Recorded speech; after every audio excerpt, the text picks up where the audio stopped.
High বন্ধুরা, সবাই কেমন আছো? এখন বাজারে প্রচুর পরিমাণে ইলিশ মাছ উঠেছে। তো এই সময় ইলিশ মাছের মাথা দিয়ে কচুর শাক করলে তার টেস্টটাই আলাদা হয়। তো আমি আজকে সেটাই করব। যারা আমার নতুন ভিউয়ার্স তারা অবশ্যই পুরো ভিডিওটা দেখে পাশে থাকবে, লাইক শেয়ার কমেন্ট করবে।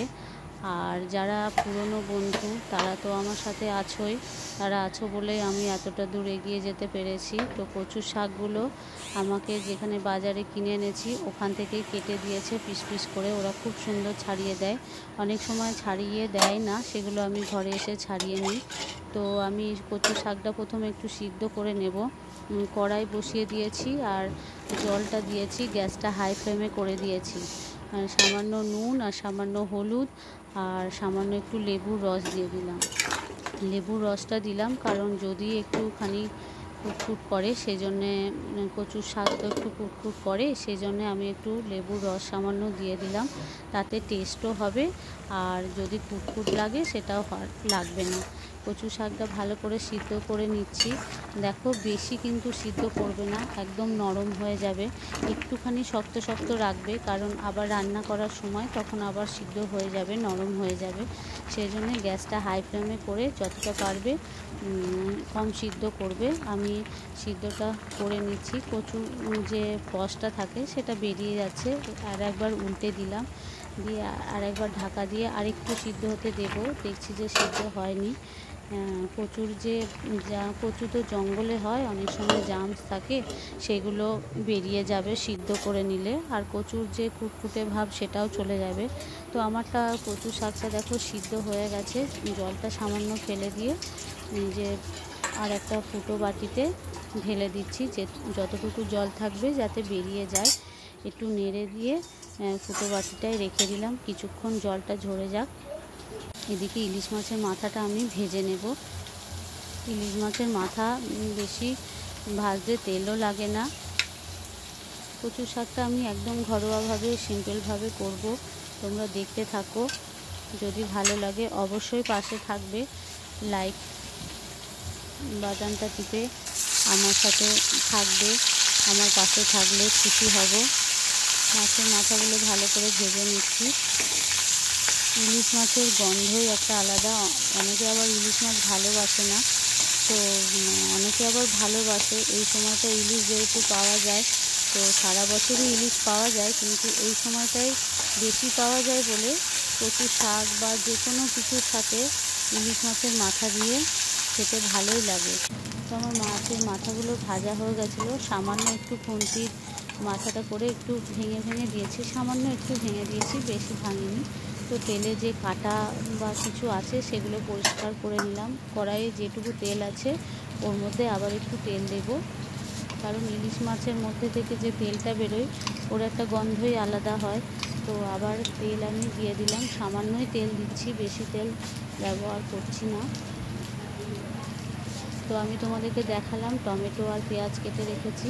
টমেটো পেঁয়াজটা অপশানাল, কেউ দিতেও পারো নাও দিতে পারো। আমি এখানে ফোড়নে দিলাম একটা লবঙ্গ, একটা এলাচ, একটা দারচিনি, একটা তেজপাতা আর একটা শুকনো লঙ্কা। এটাকে ভালো করে ভেজে নিচ্ছি। এবার পেঁয়াজটা একদম ছোট ছোট করে কুচি করে নিয়েছি, সেই পেঁয়াজটা ভেজে নেব। আর টমেটোটাও একদম ছোট কুচি কুচি করে নিয়েছি, সেটাও ভালো করে দুটো একসাথে ভালো করে মিক্স করে ভেজে নেব। পেঁয়াজের গন্ধটা যতক্ষণ না যাচ্ছে একটু ভেজে নিতে হবে, আর গ্যাসটা মিডিয়াম ফ্লেমে রাখতে হবে।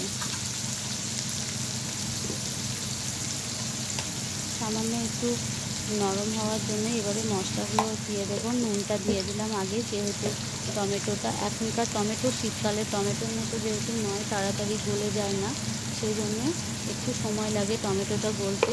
নুন দিলাম, আমার যতটা কচু শাক আছে তার মধ্যে বড় চামচের 1 চামচ নুন দিলাম, 1 চামচ হলুদ দিলাম, আর 1 চামচ জিরে গুঁড়ো দিলাম, আর 1/2 চামচ ধনে গুঁড়ো দিলাম। সব মশলাগুলো ভালো করে কষিয়ে নেব। আর কাশ্মীরি লঙ্কা গুঁড়ো দিলাম 1 চামচ, ছোটো চামচের 1 চামচ কাশ্মীরি লঙ্কা গুঁড়ো দিলাম। ভালো করে মশলাগুলো কষিয়ে নিতে হবে। যে তেল বেরোচ্ছে দেখো, তেল বেরিয়ে গেলে তখন বুঝতে হবে যে মশলাটা ভালো করে কষানো হয়ে গেছে। এবার কচুর শাকে যেটা জল ঝরাতে দিয়েছো সেটাকেও ভালো করে আস্তে আস্তে টিপে নেবে, যাতে জল না থাকে। জল থাকলে এখানে সিদ্ধ হতে, এখানে আবার টাইম লাগবে জলটা শুকাতে। আমি বড় চামচের 1 চামচ আদা বাটা দিয়ে দিলাম। আর এটা আমি লাল লঙ্কা গুঁড়ো, ছোটো চামচের 1 চামচ লাল লঙ্কা গুঁড়ো দিলাম।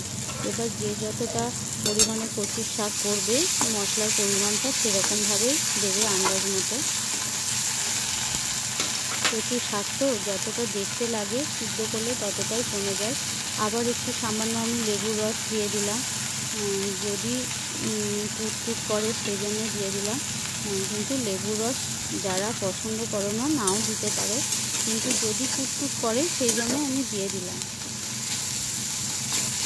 তখন তো খাওয়ার সময় যদি খেতে না পারি টুকটুক লাগে, সেই জন্য লেবুর রস তখন সিদ্ধ হওয়ার সময় একবার দিয়েছি, এখন একবার দিয়ে দিলাম। ভালো করে মশলাটা কষিয়ে নেবে যাতে মশলার গন্ধটা চলে যায়। আমি কচুর শাকের ওই যেটা জল ঝরাতে দিয়েছিলাম সেটা আবারও একবার চিপে চিপে নিয়েছি, জলটা যাতে ঝরে যায়। এবারে ভালো করে জল ঝরিয়ে মশলার সাথে এবার দিয়ে দিলাম কচুর শাকটা। দেখো কইটুকু আমার কচুর শাক হয়ে গেছে। করলাম সিদ্ধ 1 কড়াই আর হয়ে গেছে একটুখানি। এটাকে ভালো করে নেড়ে নিতে হবে মশলার সাথে। অনেক জল বেরোবে আস্তে আস্তে, কিন্তু খেতে খুব সুন্দর হয়।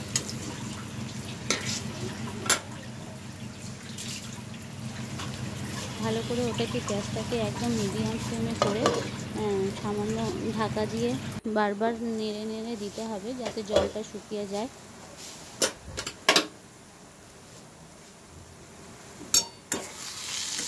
দেখো জলটা আমার একদমই শুকিয়ে গেছে। গ্যাসটা মিডিয়াম ফ্লেমে রেখেছি, হাই করে দেবে না, হাই করে দিলে তলাতে লেগে যাওয়ার চান্স থাকবে। তো আমি এবারে মাছের মাথাগুলো দিয়ে দিলাম। নিরামিষ যদি করো মুগ ডাল দিয়ে তো তখনও ভালো লাগে, তো তখন নামাবার আগে ঘি ছড়িয়ে দিলে খুব সুন্দর লাগে। তো আজকে যেহেতু ইলিশ মাছের মাথা দিয়েছি সেজন্য আমি ঘিটা ব্যবহার করলাম না। ঘিটা দিলে ইলিশ মাছের যে গন্ধটা সেটা চলে যাবে, ওই জন্য আমি ঘিটা ব্যবহার করলাম না। সামান্য একটু গরম মশলা দিয়ে দিলাম, শুধু গরম মশলাটা দিয়ে সামান্য আবার নেড়ে নেব। কচুর শাক বসালে খুব আস্তে আস্তে নেড়ে নিতে হয়, যাতে জল থাকলে চারপাশে মেলে দিয়ে শুকিয়ে নিতে হয়, ড্রাই করে নিতে হয়। কচুর শাকটা তোমরা এইভাবে সিম্পলভাবে একদম বানিয়ে দেখো, খুব সুন্দর লাগবে। সবাই ভালো থাকবে, টাটা।